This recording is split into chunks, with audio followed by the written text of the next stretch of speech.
Our dad, Bob Horlacher's normal attire consisted of a Dixie College t-shirt, some type of exercise pants, and running shoes. In fact, the only time he was not wearing running shoes was on Sundays and for a few days after a marathon, when he was gingerly walking around the house in bare feet, nursing a few blisters. He was a gifted athlete who enjoyed almost any sport or competition. Beginning in the 1970s, Dad made the transition from group sports to personal fitness and took up a regular running program. His running continued well into the late 1990s, and his involvement with the marathon extended even longer. It is safe to say that if there was a fun run, 5K, 10K, half marathon, or marathon in the southern part of the state, he was in it.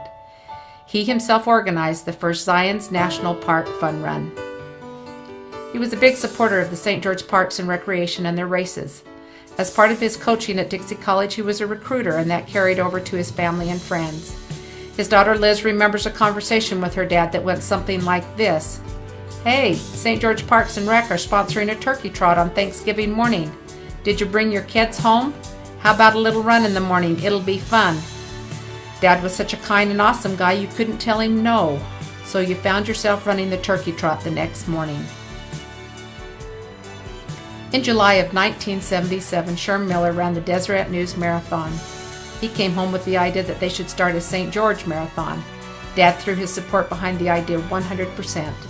They referred to their new race as a Pioneer Marathon. We know from his journal that he immediately began training 3 mornings a week for 1 hour. He also began to research and read everything he could about long-distance running, and he shared this information freely with those he trained with. One interesting note concerning that first marathon is that they ordered their shoes through the Sears catalog.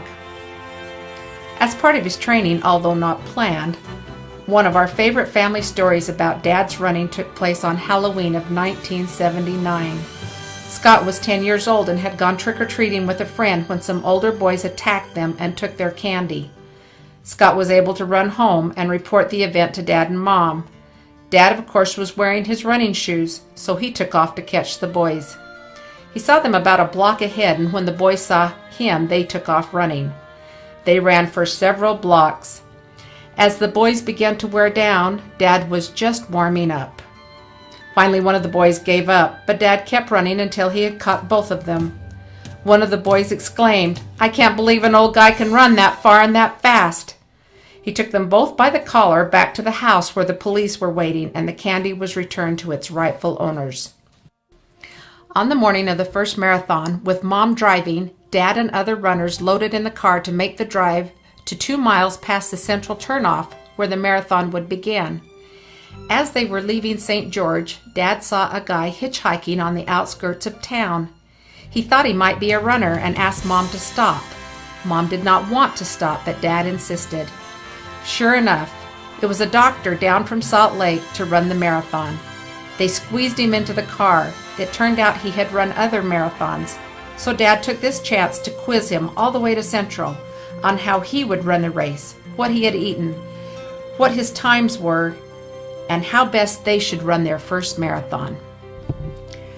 With Dad involved in the marathon, it meant that our family was also involved, and we were happy to help.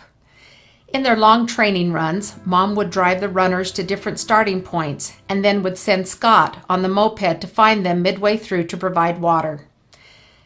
Dad enlisted Mom and his kids to staff the first traveling aid stations during the marathon. Mom was the official timekeeper for several marathons. When Dad ran the Deseret News Marathon, Mom sent Russ to drive the route, find Dad, and see if he needed water or anything else. Tricia recalled that following the first St. George Marathon, Dad was so exhausted, he asked her to drive him home, fill the tub full of cold water. She took off his shoes and socks for him, and he climbed in the tub, shorts and all. As a family, there were things about running with Dad that endeared him to us and to many others. He liked to kick rocks off the sidewalks and off the roads.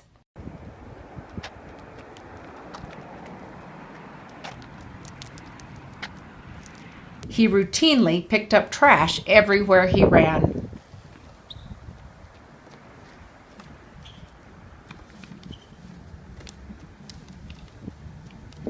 He He loved to sprint for a couple of blocks midway through a run and always at the end, referring to it as heart attack time. Okay, push it. Let's go, buddy. In 1983, at the age of 52, Dad qualified and ran the Boston Marathon. Although not his best time, it was a dream come true for him, and he went on to run the St. George Marathon numerous times, along with other marathons.